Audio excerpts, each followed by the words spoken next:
Hello students, آج کی اس class میں خواجہ میر درد سے متعلق ضروری معلومات آپ کے سامنے پیش کر رہی ہوں۔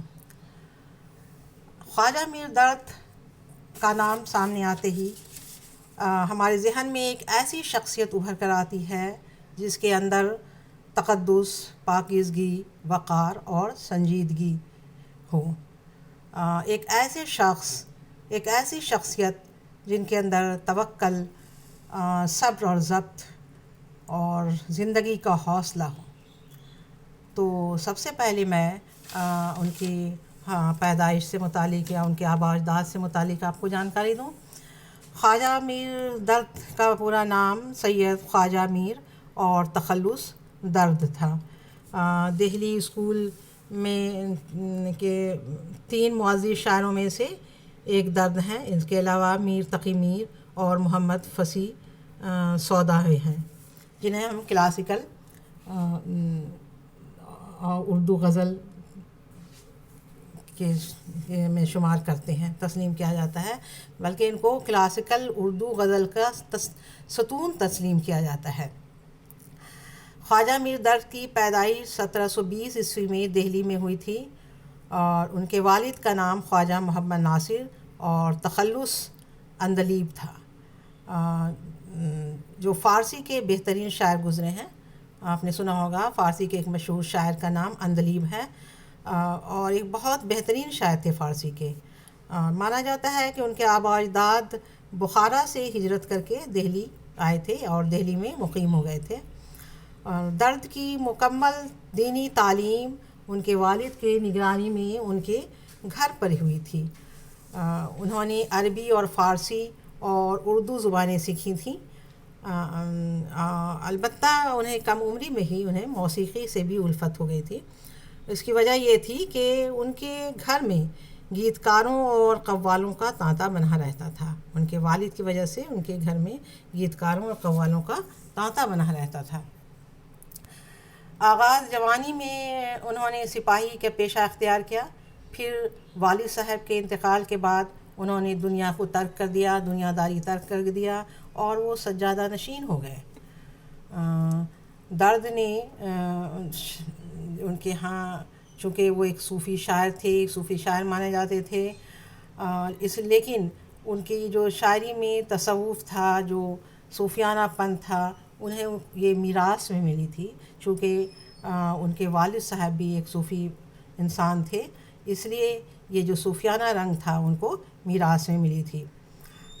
اور اپنی ذاتی تقدس، خودداری اور ان کی ریاضت اور عبادت جو تھی، نیکی جو تھی، جس کی وجہ سے امیر و غریب، بادشاہ، فقیر سب ان کی عزت کرتے تھے۔ اور ان کے زمانے میں دہلی ہنگاموں کا مرکز بنا ہوا تھا۔ نادر شاہ اور احمد شاہ اور مراٹھا دہلی پر لشکر کشی کر رہے تھے، چنانچہ وہاں کے بادشاہ، وہاں کے باشندہ جو تھے دہلی کے، معاشی بدحالی سے اور وہاں کی بے قدری سے، زبوں حالی سے مجبور ہو کر دہلی کی طرف، دہلی سے کو چھوڑ کر باہر نکل رہے تھے۔ لیکن درد کے اندر وہ پایہ استقامت تھی، درد کی کو جو پایہ استقامت ملی تھی، اس کی وجہ سے ان کے اندر ذرا بھی لغزش نہیں آئی، اور انہوں نے دہلی نہیں چھوڑا، اور بلکہ ساری زندگی تا حیات وہ دہلی میں ہی مقیم رہے۔ بلکہ ایک مؤلف خمخانہ جاوید کا بیان ہے کہ یہ صبر اور قناعت ہی کا کرشمہ تھا کہ سودا، میر، مصحفی اور انشا ایسے مشاہیر سلطنت کی تباہی اور رات دن کی غارت گری سے تنگ آ کر تلاش روزگار میں دہلی کو خیر آباد کہہ کر بلاد شرقیہ روانہ ہو چکے تھے، مگر درد کے پایہ استقلال میں جنبش نہ ہوئی۔ تو میر درد جو عام طور پر انہوں نے مختصر غزلیں لکھیں، اور اس کی وجہ سے ان کو فوقیت حاصل ہوئی مختصر غزلوں کی وجہ سے، کیونکہ ان کا انداز بیان بالکل سادہ تھا اور مترنم بھی تھا۔ مترنم ہونے کی وجہ یہ تھی کہ بچپن سے ہی ان کے گھر پہ جو موسیقی کا ماحول تھا، اس کی وجہ سے ان کے یہ چیز بھی ان کو میراث میں ملی تھی، اور ان کی تحریریں بہت سنجیدہ ہوا کرتی تھیں اور بہت غور و فکر پر حامل ہوا کرتی تھیں۔ انہیں بچپن سے ہی تصنیف و تالیف سے بھی رغبت تھی، چونکہ ان کا ماحول ہی ایسا تھا، اس لیے ان کو بچپن سے ہی تصنیف و تالیف سے بھی رغبت ہو گئی تھی۔ انہوں نے متعدد تصنیفیں لکھیں، متعدد ان کی تصانیف ہیں، انہوں نے بہت سی کتابیں لکھیں جو اکثر فارسی میں ہیں، اور فارسی تحریروں کے ان کے محبوب بھی کافی پائے جاتے ہیں، فارسی تحریروں کو بہت سے پسند کرنے والے ہیں، اور ان کی فارسی تحریر میں جیسے علم الکتاب ہے، طریقہ محمدیہ ہے، اور دیوان درد فارسی اور اردو دونوں میں انہوں نے تصنیف کی، ان کی تصنیف ہے دیوان درد۔ ان کی مقبولیت کا راز صرف اس وجہ سے نہیں ہے کہ وہ ایک صوفی شاعر تھے، بلکہ ان کی تصوف کی جو نظمیں ہیں، ان کے نظموں میں جو تصوف ہے، اس کی وجہ سے بھی ان کی زیادہ مقبولیت ہوئی، زیادہ قابل قدر ہو گئے، اور وہ 18ویں صدی کے معروف صوفی شاعر بن کر ابھرے، کیونکہ ان کا انداز بیان براہ راست اور واضح ہوا کرتا تھا، سیدھے سادے انداز میں وہ سب کچھ بیان کرتے تھے۔ ان کی نظر میں یہ بات تھی کہ شاعر جو ہے ایک ذریعہ اظہار ہے، اپنے خیالات کا، اپنے جذبات کا شاعری اظہار کرنے کا ایک ذریعہ ہے، اور شاعری کے ذریعہ خالق اور مخلوق دونوں سے مخاطب ہوا جا سکتا ہے، اپنے نفسی خیالات کا بھی اظہار کیا جا سکتا ہے، اور ظاہری خیالات کا بھی، لفظی خیالات کلام کو بھی، دونوں کو شاعری کے ذریعہ بیان کیا جا سکتا ہے۔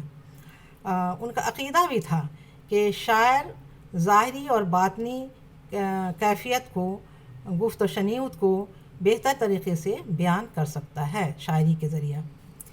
انہوں نے متعدد غزلیں لکھیں، بہت سی غزلیں لکھیں، اور اکثر بیشتر غزلیں مزاجی عشق اور حب الوطنی پر بھی مبنی ہیں، یعنی وہ ایک صوفی شاعر تو تھے ہی، ان کے یہاں حقیقی عشق تو تھا ہی، لیکن ان کے یہاں مزاجی عشق بھی موجود تھا، یعنی حقیقت اور مزاج دونوں کا امتزاج ان کے یہاں پایا جاتا ہے۔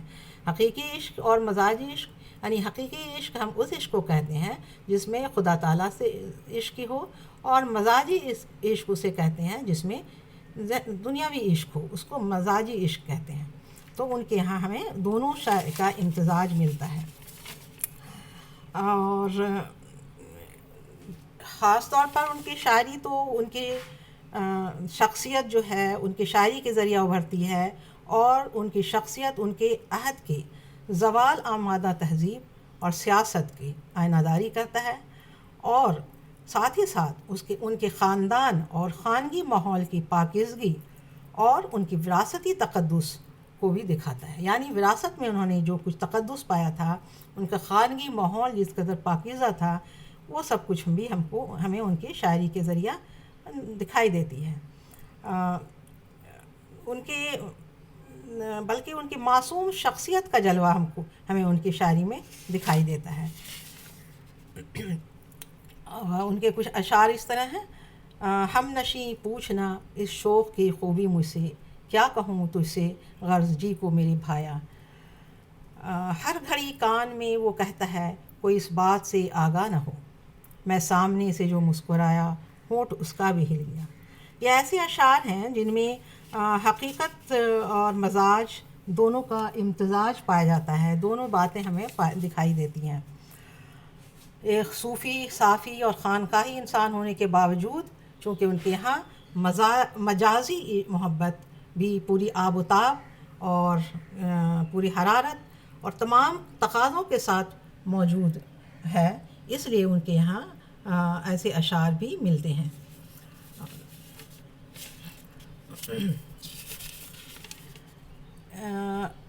ہمیں ان کے ہاں کچھ نشاطیہ رنگ بھی ملتے ہیں، اور ساتھ ہی ساتھ درد کی لہر بھی ان کے اشعار میں دکھائی دیتے ہیں، لیکن ان کے اشعار میں ہمیں درد اور غم ان کے اشعار نے درد اور غم دونوں سے نباہ کرنے کا سلیقہ بھی سکھایا ہے۔ ان کے اشعار ایسے ہیں، اور ان کے کچھ حزنیہ اشعار ہیں: جان سے ہو گئے بدن خالی جس طرف تو نے آنکھ بھر دیکھا، ان لبوں سے نہ کی مسیحائی ان لبوں نے نہ کی مسیحائی، ہم نے سو سو طرح سے مر دیکھا۔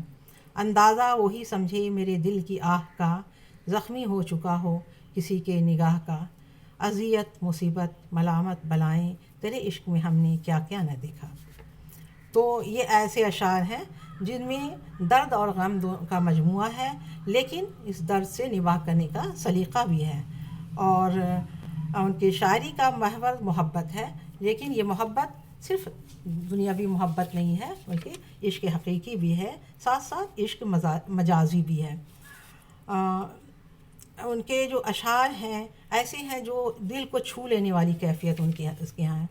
ملاحظہ ہوں اشعار: شب خوں لیے فلک پھرے ہے، شب خوں لیے فلک پھرے ہے، کھینچے ہوئے تیغ کہکشاں کی۔ ہر طرح زمانے کے ہاتھوں ہو ستم دیدہ، گر دل ہو تو آزردہ خاطر ہو تو رنجیدہ۔ دل زمانے کے ہاتھ سے سالم، کوئی ہوگا کہ رہ گیا ہوگا۔ زندگی ہے یا کوئی طوفاں ہے، زندگی ہے یا کوئی طوفاں ہے، ہم تو اس جینے کے ہاتھوں مر چلے۔ جلتا ہے اب پڑا خس و خاشاک میں ملا، وہ گل کے ایک عمر چمن کا چراغ تھا۔ تو خواجہ میر درد کے کلام میں تخیل ہے اور فکر ہے، اور جس کی وجہ سے ان کے یہاں دلکشی پائی جاتی ہے، دلکشی بھر جاتی ہے، اور ساتھ ہی ساتھ ان کے اشعار میں کچھ نشتریت بھی ہمیں دکھائی دیتے ہیں۔ ویسے بھی اشعار ملاحظہ ہوں: بے وفائی پہ اس کی دل مت جا، ایسی باتیں ہزار ہوتی ہیں۔ بے وفائی پہ اس کی دل مت جا، ایسی باتیں ہزار ہوتی ہیں۔ ہر آہ شرر بار ہے، جوں سرو چراغاں، کیا آگ الہی میرے سینے میں بھری ہے۔ کیا مجھ کو داغوں سے سرو چراغاں، کبھی تو نے آ کر چراغاں نہ دیکھا۔ شمع کے مانند ہم اس بزم میں چشم نم آئے تھے، دامن تر چلے۔ شمع کے مانند ہم اس بزم میں چشم نم آئے تھے، دامن تر چلے۔ بہرحال درد کے یہاں ہمیں درد و غم کا ملا جلا مجموعہ ہے، لیکن اس کے ساتھ ساتھ ان کے یہاں نشتریت بھی ہے اور نشاتیہ کلام بھی ہیں ان کے، اور سب سے بڑی اہم بات ہے کہ وہ ایک صوفی انسان ہیں، وہ ایک صوفی شاعر ہیں، اور ان کے کلام میں صوفیانہ رنگ موجود ہے، تصوف کا رنگ پایا جاتا ہے۔ آج کی کلاس میں اتنا ہی۔